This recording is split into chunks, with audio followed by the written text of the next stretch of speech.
আজকে তো বাড়ি থেকে বেরোতে অনেকটাই লেট হয়ে যায়। বিকেল 5টা নাগাদ আমি সোজা রানার বাড়িতে চলে আসি। সেখান থেকে রানাকে সঙ্গে নিয়ে আমি ক্যাফের দিকে বেরিয়ে যাই। তো ক্যাফে এসে দেখি যে মোটামুটি প্রায় সব দোকানই আজকে বন্ধই ছিল। রাস্তায় সেরকম লোকজন ছিল না। তো ক্যাফে খুলে সেখান থেকে আমাদের কিছু ভাড়া নেওয়া জিনিস সেগুলো আমরা রিটার্ন করতে যাই। তো সেগুলো রিটার্ন করে আমরা সোজা ক্যাফে চলে আসি। তো যেহেতু আজকে দশমী তাই অনেক ক্লাবের প্রতিমা আজকে ভাসাতে নিয়ে যাচ্ছিল। তখন কিছু ফ্রেন্ডস আমাদের ক্যাফেতে আসে, তাদের সাথে কিছুক্ষণ বসে আড্ডা দিই, গল্প করি। আর বসে বসে আমরা প্রতিমা নিয়ে যাওয়া দেখতে থাকি।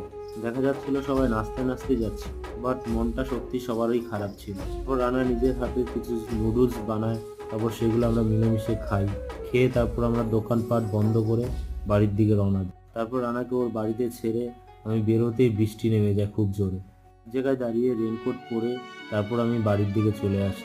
মোটামুটি 11টার দিকে ঢুকে যাই।